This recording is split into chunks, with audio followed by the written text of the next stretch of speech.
বিশ্বকর্মা পূজার আনন্দে মাতোয়ারা শিলচর সরকারি বেসরকারি প্রত্যেকটি কারিগরি প্রতিষ্ঠানে আয়োজিত হয়েছে বিশ্বকর্মা পূজার। বিশেষ করে সরকারি প্রতিষ্ঠানগুলিতে দেখা গেছে দারুণ উৎসাহ উদ্দীপনা। প্রায় প্রতিটি প্রতিষ্ঠানে রয়েছে সাংস্কৃতিক অনুষ্ঠান। কাছাড় জেলার জনস্বাস্থ্য কারিগরি বিভাগের আয়োজন একটু ব্যতিক্রমী। এখানে মহিলারা সব আয়োজন করেছেন।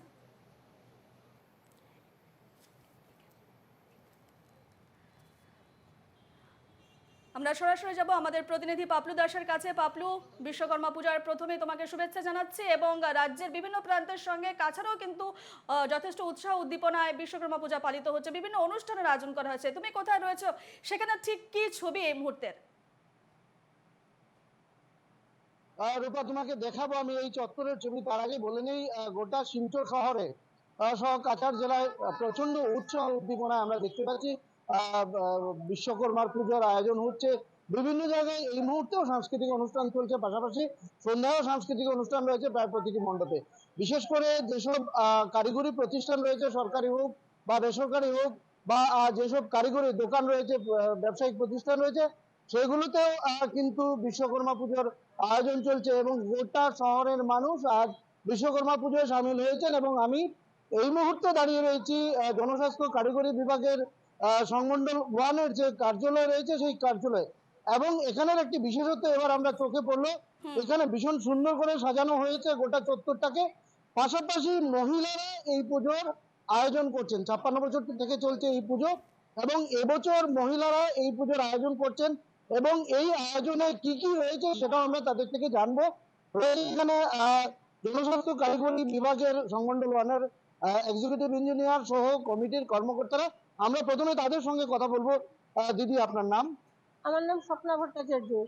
তো এবারের এই পুজোর কি কি আয়োজন রয়েছে অন্যান্য বছর থেকে? অন্যান্য বছর থেকে তেমন কিছু আলাদা নেই, একই রকম আছে। তো আমাদের 12:30 থেকে মহাপ্রসাদ বিতরণ শুরু হয়েছে, আর বিকেলবেলা আমাদের একটা কালচারাল অনুষ্ঠান থাকছে।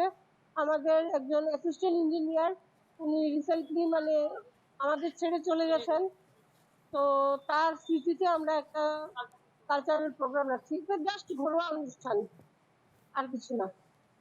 এটা তো সংমণ্ডল 1-এর যে বিষয়টা আমরা দেখলাম, এখানে বিভিন্ন ধরনের বিভিন্নভাবে সাজিয়ে তোলা হয়েছে। পাশাপাশি জনস্বাস্থ্য কারিগরি বিভাগের যে অন্যান্য প্রতিষ্ঠানগুলো রয়েছে, এছাড়া পিডব্লিউডি বা যে অন্যান্য যেসব বিভাগ রয়েছে, সেই বিভাগগুলোতেও কিন্তু আজকে ধুমধাম করে বিশ্বকর্মা পুজোর আয়োজন রয়েছেন এক্সিকিউটিভ ইঞ্জিনিয়ার। তার থেকেও আমরা জানবো। দাদা, এই পুজোয় কত বছর থেকে চলছে বা কি বিশেষত্ব রয়েছে? আমাদের এই ডিভিশনটা 1967 এর, ওই হিসাবে আমাদের 58তম 58তম মানে পুজো হতা, এটাই আমাদের। আর বিশেষত্ব দেখুন, অন্য বছরের মতো এইবারও হচ্ছে। ওইবারের বিশেষত্ব কি, ওইবারের যে সেক্রেটারি উনি মহিলা। আমরা জানি পুরুষ মহিলা সবাই সমানভাবে কাজ করে, কেশিয়ার সেক্রেটারি মহিলা এবং সবাই কাজ করছেন এখানে। আমাদের শুধু উনাদের দিয়ে নেই, সবাই মিলে একসাথে কাজ করছেন, সুন্দরভাবে হচ্ছে। ধন্যবাদ। এবং যে রূপা, তোমাকে যে কথাটা বলছিলাম আমি, শহরের যে অবস্থা, সেই তোমাকে আমি বাইরের যে চিত্রটা, অন্যান্য দিন আমরা যে চিত্র সচরাচর দেখি সেই চিত্রটাও কিছুটা তুলে ধরবো। কারণ অন্যান্য দিন এই শহরের এই যে শহরের অর্থাৎ আমি বর্তমানে দাঁড়িয়ে রয়েছি প্রতিদিন এখানে জ্যাম থাকে, কিন্তু আজকে যেহেতু বিশ্বকর্মা পূজা, প্রায় প্রতিটি বাড়িতেই যাদের বাড়িতে বিভিন্ন ধরনের গাড়ি বা যন্ত্রগুলো রয়েছে, তাদের বাড়িতে অনুষ্ঠান হচ্ছে। এবং পাশাপাশি আমি তোমাকে এটাও দেখানোর চেষ্টা করব কিভাবে একটা প্যান্ডেলকে সাজিয়ে তোলা হয়েছে। সেই প্যান্ডেলটাকেও যেভাবে সাজিয়ে তোলা হয়েছে, পাশাপাশি যে স্লোগান গুলো রয়েছে, বিশেষ করে যেহেতু আমি জনস্বাস্থ্য কারিগরি বেশ বিভাগে। পাপলু, ধন্যবাদ জানাচ্ছি তোমাকে।